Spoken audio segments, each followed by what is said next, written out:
नमस्कार, आप देख रहे हैं CWB हिंदी न्यूज।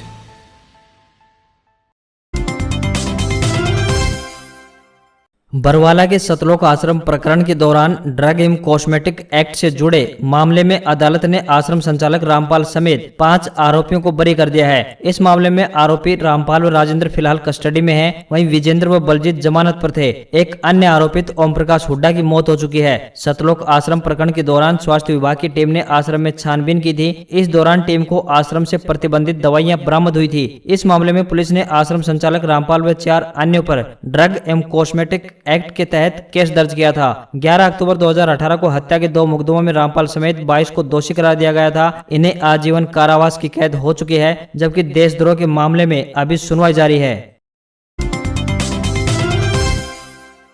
मुख्यमंत्री हरियाणा मनोहर लाल ने प्रदेश के मान्यता प्राप्त मीडिया कर्मियों को सौगात दी है। मीडिया कर्मियों को सरकारी कर्मचारियों के समान स्वास्थ्य बीमा सुविधा का लाभ प्रदान करेगी। समीक्षा बैठक के दौरान कर्मचारियों एवं पेंशनर्स को भी स्वास्थ्य बीमा योजना में कैशलेस सुविधा प्रदान करने के निर्णय को हरी झंडी दी है। बैठक में आजाद हिंद फौज के सेनानियों, आपातकाल के दौरान जेल में रहे लोगों, हिंदी आंदोलन में शामिल रहे लोगों एवं द्वितीय विश्व युद्ध के बंदियों एवं उनके आश्रितों को भी सरकारी कर्मचारियों की तर्ज पर कैशलेस स्वास्थ्य बीमा योजना का लाभ देने का निर्णय लिया है। मुख्यमंत्री ने कहा कि विमुक्त घुमंतु जाति मुख्यमंत्री परिवार समृद्धि योजना के लाभार्थियों एवं निर्माण कार्यों में लगे श्रमिकों को आयुष्मान भारत बीमा योजना के तहत कवर किया जाएगा। इसके साथ ही नंबरदारों, चौकीदारों, आशा वर्कर, आंगनवाड़ी वर्कर, मनरेगा मजदूरों, स्ट्रीट वेंडरों, रिक्शा चालक, ऑटो चालक के परिवारों को भी आयुष्मान भारत योजना में शामिल किया जाएगा, बशर्ते उनकी पारिवारिक वार्षिक आय 1,80,000 रुपए तक हो और 5 एकड़ से अधिक भूमि न हो। योजना के तहत सभी पात्रों को कार्ड जारी किए जाएंगे, जिसे देखकर निर्धारित अस्पताल में इलाज करवाया जा सकेगा।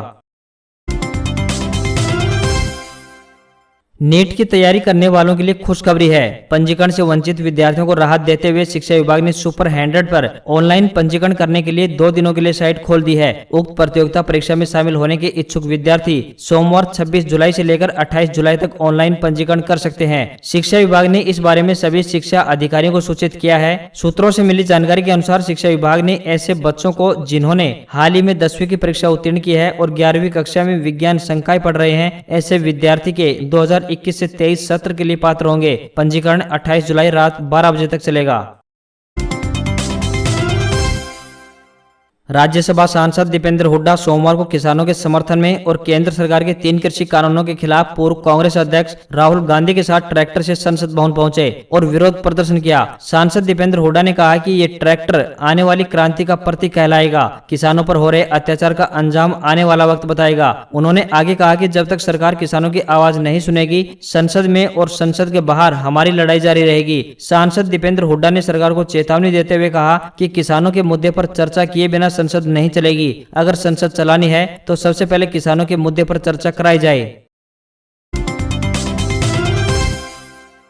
हरियाणा के राज्यपाल बंडारू दत्तात्रेय ने सोमवार को दिल्ली में भारत के प्रधानमंत्री नरेंद्र मोदी से शिष्टाचार मुलाकात कर हरियाणा में संचालित की जा रही विकासकारी एवं जन कल्याण योजनाओं पर विस्तार से चर्चा की। हरियाणा के राज्यपाल का पदभार ग्रहण करने के बाद राज्यपाल दत्तात्रेय की लगभग 20 मिनट तक चली प्रधानमंत्री जी से पहली मुलाकात थी। इस मुलाकात में भारत के प्रधानमंत्री नरेंद्र मोदी ने कहा कि कृषि विकास और किसान कल्याण से संबंधित योजनाएं हर जरूरतमंद व्यक्ति तक पहुँचाई जानी चाहिए, ताकि देश के किसान आर्थिक रूप से और ज्यादा सुदृढ़ हो सके। उन्होंने प्रधानमंत्री किसान सम्मान निधि योजना पर बल देते हुए कहा कि पूरी पारदर्शिता के साथ लघु और सीमांत किसानों के साथ केंद्र सरकार द्वारा दी जा रही 6,000 रुपए की वार्षिक सहायता बिना किसी विलंब के पहुंचनी चाहिए।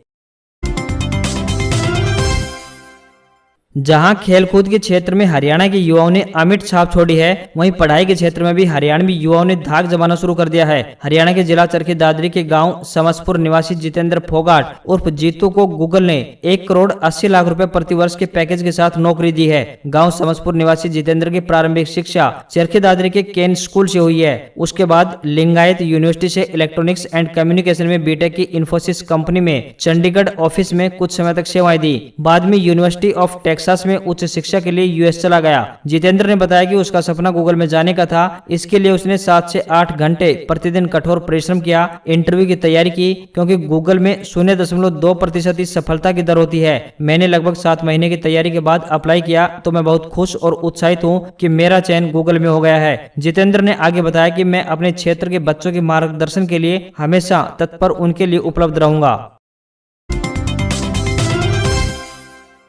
हिसार में नवनिर्मित एयरपोर्ट का नामकरण महाराजा अग्रसेन को समर्पित होगा। सोमवार को यह ऐलान प्रदेश के मुख्यमंत्री मनोहर लाल ने की है। इस घोषणा की वैश्य समाज ने सराहना की है। हिसार एयरपोर्ट सिरसा, दिल्ली व राजगढ़ चंडीगढ़ हाईवे पर मौजूद है। इसे अंतर्राष्ट्रीय एयरपोर्ट बनाने का तेजी से काम चल रहा है। फिलहाल यहाँ पर 10,000 फीट का रनवे तैयार किया जा रहा है। इसके अलावा लॉजिस्टिक हब व अन्य परियोजनाओं पर काम होना है। हिसार एयरपोर्ट को दिल्ली एयरपोर्ट के विकल्प के तौर पर विकसित किया जा रहा है। इसके लिए 7,000 एकड़ जमीन रिजर्व कर दी गई है। फिलहाल हिसार एयरपोर्ट से चंडीगढ़, धर्मशाला, देहरादून के लिए हवाई टैक्सी सेवा चल रही है।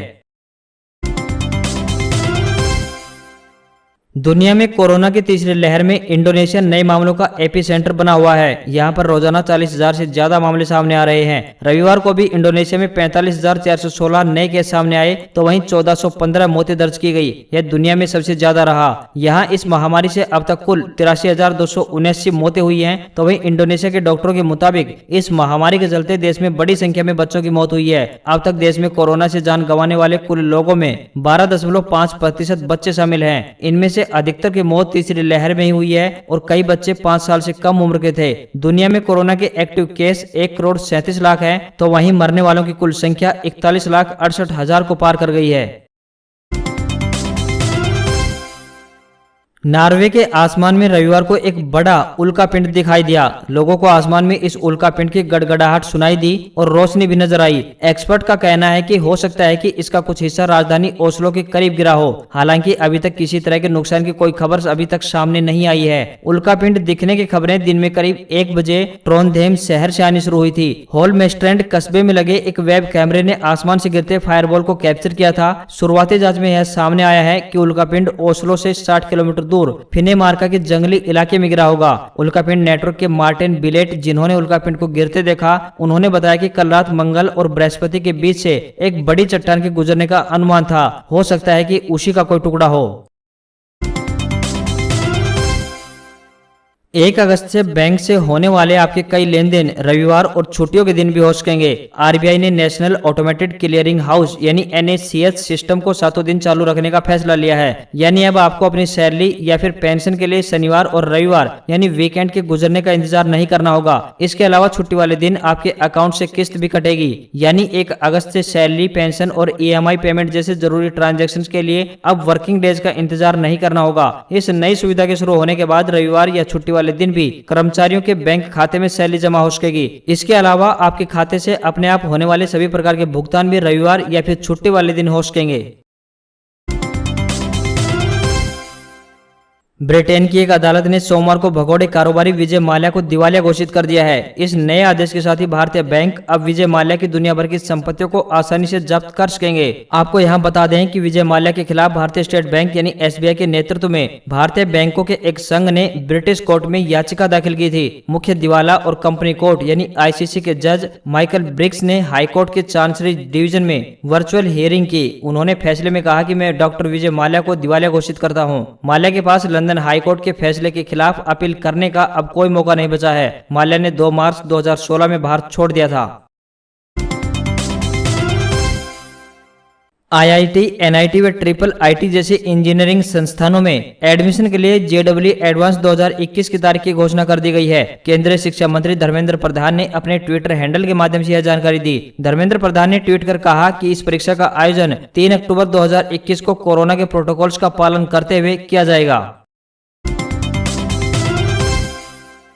और अब बात आज के इतिहास की। डॉक्टर भीमराव अंबेडकर की पत्नी माता रमाबाई का निधन 27 जुलाई 1935 में हुआ।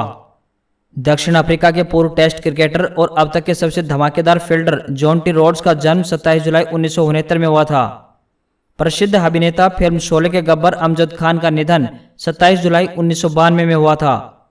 निशानेबाज जसपाल राणा ने 27 जुलाई 1994 में विश्व शूटिंग चैंपियनशिप में स्वर्ण पदक जीता। पूर्व राष्ट्रपति missile man doctor APJ Abdul Kalam का निधन 27 जुलाई 2015 में हुआ था। और अंत में भारत के जाने माने तबला वादक लच्छू महाराज का निधन 27 जुलाई सन 2016 में आज के दिन हुआ था।